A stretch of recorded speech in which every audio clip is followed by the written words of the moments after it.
ભૂપત ભાયાણી દ્વારા રાહુલ ગાંધી પર થયેલ ટિપ્પણીથી કોંગ્રેસમાં ભારે રોષ। અમરેલી જિલ્લા કોંગ્રેસ પ્રમુખ પ્રતાપ દુધાત આગ બબૂલા। કોંગ્રેસના મધ્યસ્થ ચૂંટણી કાર્યાલયના ઉદઘાટન પ્રસંગે પ્રતાપ દુધાતનું નિવેદન। રાહુલ ગાંધી વિશે ટિપ્પણી કરનાર ભૂપત ભાયાણીને કેમ ખબર પડી? ભૂપત ભાયાણીના ઘરમાંથી કોઈ રાહુલ ગાંધી પાસે ગયું હતું? પ્રતાપ દુધાતના નિવેદનને કોંગ્રેસના કાર્યકરોએ તાળીઓથી વધાવ્યો હતો। સુરત ફોર્મ રદ થવા મુદ્દે પણ પ્રતાપ દુધાતે આક્રોશ વ્યક્ત કર્યો હતો। નિલેશ કુંભાણીને શ્વાસ સુધી નહીં છોડું।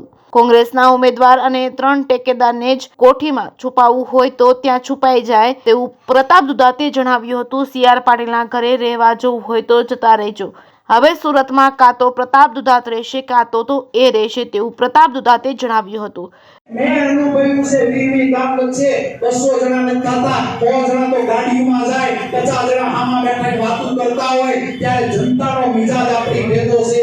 આપણે કે કાશી કપાય નહીં, આપણાથી પાછી પાણી થાય નહીં, એની તકેદારી અહીંથી ઊભા થાવ એટલે રાખજો। એટલા માટે રાખજો કે મને જે અનુભવ છે, વિરજીભાઈ વ્યથા કરી ફોન કરે કે આપણે સંકલન થતું નથી। કોંગ્રેસ પાર્ટીનું જે સંકલન છે એમાંનું અડધો ટકો પણ ભારતીય જનતા પાર્ટીનું સંકલન કે દેખાતું નથી। અહીંયાથી મંચ ઉપર તમે જુઓ કે છેલ્લે બેઠેલા આગેવાનો કાર્યકર્તાને જુઓ, 3 કલાકથી શાંતિથી જે તમે બેઠા છો ને આ પહેલી જીતની નિશાની છે।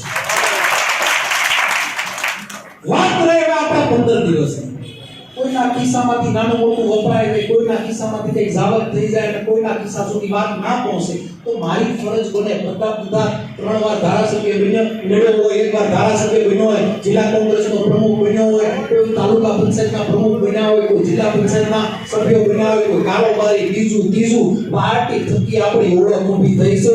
પાર્ટી છે તો હું છું, પાર્ટી છે તો તમે છો, પાર્ટી છે તો આ બધું છે, બાકી કાંઈ નથી। કેટલાય ગયા કેસરી કેસ હજી ઘણા બધા પહેરવાના પ્રયત્નો કરે, એક પણ જણો ભારતીય જનતા પાર્ટીમાં જાય છે એ પ્રજા માટે નથી જાતો, પોતાનું પેટ ભરવા જાય છે, પ્રજા માટે લડવા નથી જાતો, પોતાના ઘર માટે જાય છે। અને હું તમને કહું છું, સુરત સાથેનો મારો નાતો છે, હું તમને આ મીડિયા સામે ખાતરી આપું છું કે જીવનમાં મેં આ ખાતરી કોઈને નથી આપી। કોંગ્રેસ પાર્ટીના નેતાઓ સાથે પણ મેં વાત કરી છે, કોંગ્રેસ પાર્ટીના આગેવાનો સાથે દિલ્હી સુધી મેં કીધું છે, પ્રતાપ દુધાત શમશાને જાય ત્યાં સુધી એ સુરતના રણબંકાએ જે આપણને ગદ્દારી કરી એનું રાગ થઈ જાય એટલે શમશાનમાં ક્યાંય હું એને મૂકવાનો નથી।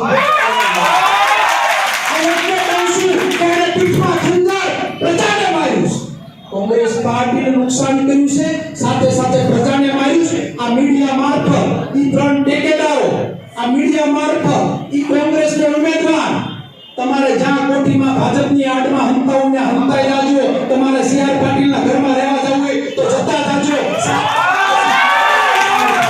સુરતમાં કે તમે રહે અને કા પ્રતાપ દુધાત રહે, તમને બતાવીશ કોંગ્રેસની ગદ્દારી કરવાથી પરિણામ શું આવે કે આવનાર દિવસોમાં હું તમને ન્યાય બતાવું। 7 તારીખ સુધી અહીંયા બધા લોકો લડવાનું કામ કરે, જેને જેને ગદ્દારી કરી સત્તાને સલ્તનત હાથમાં જાય, સત્તા જોઈ પણ છે, સત્તા વગરના 25 વર્ષની સંઘર્ષ પણ કરી, અહીંથી લઈને દિલ્હી સુધી સત્તા નથી તો રાહુલ ગાંધી વ્યક્તિ 7,000 કિલોમીટરની યાત્રા કરે। સંઘર્ષ એ કોંગ્રેસ પાર્ટીનું જીવન છે। અંગ્રેજો સામે સંઘર્ષ કર્યો હતો, સત્તા માટે કોંગ્રેસે સંઘર્ષ નહોતો કર્યો, દેશની માટે સંઘર્ષ કર્યો। ત્યારે આપણે જે વાત કરી, સંઘર્ષ આપણા લોહીમાં છે, સંઘર્ષથી ક્યારે ગભરાવું નહીં, સંઘર્ષ કરશે નેતા બનશે, સંઘર્ષ કરશે એ પ્રજાનું કામ કરશે। હું એટલા માટે આક્રોશપૂર્વક કહું છું કે ટીવી ચાલુ કરો તો એક ધારા પોલીસ વાળા, બીજા ત્રીજા, CBI, ED આ બધા સરકારના પોપટ બની અને કોંગ્રેસી કાર્યકર્તાને દબાવવા માટેનો માહોલ ઉભો કરે છે। હું તમારા મારફતે એવું કહેવા માંગુ છું કે આ લોકો પેદા નહોતા થયા તેથી આપણા બાપ દાદાએ બલિદાન આપ્યું। આ લોકો જન્મ નહોતા થયા, આ હું કામ કહું છું કે આ લોકોના જન્મ નહોતા થયા તેથી આપણા બાપ દાદાએ આપણા માટે, આ દેશ માટે જીવ આપી દીધા હતા, તો આપણે આપણું યોગદાન નહીં આપી શકીએ? આપી શકશું નહીં આપી શકીએ? આપણે કોંગ્રેસમાં સીટ આપણું યોગદાન આપી શકશું નહીં આપી શકીએ?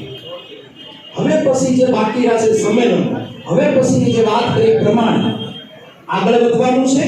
ભાજપના કોઈ પણ માણસ, ભાજપનો કોઈ પણ કાર્યકર, ભાજપનો કોઈ પણ નેતા, કોઈ પણ અધિકારી, કોંગ્રેસ પાર્ટીના પ્રમુખ તરીકે કહું છું, સિંગલ જગ્યાએ ખોટી રીતે દબાવે, ખોટી રીતે કનડે, તો હિસાબ કિતાબ પોતે કરવા જાય. તમારે ચિંતા નથી કરવાની. તમારે કોઈ ચિંતા નથી કરવાની. આપણે કોઈને કનડવા નથી, પણ આપણને કોઈ કનડે તો જે મોરસે લડવું પડે એની બધી લડાઈની ટીમ આપણી પાસે તૈયાર છે. આ જિલ્લાની મેં વાત કરી સુરતની, એ અમારા સુરતવાળા અમે બધા હિસાબ કિતાબ ત્યાં કરશું અને એની આ હિસાબે સમજશું, બધું કરશું. વધારે મારે કઈ નથી કરવું. સત્યનારાયણ ભગવાનની પ્રસાદી લો, પ્રસાદી લઈ સૌ છૂટા પડીએ, બૂથ ઉપરનું કામ કરીએ અને ફરિયાદી ના બનીએ. મહેરબાની કરી સિંગલ માણસ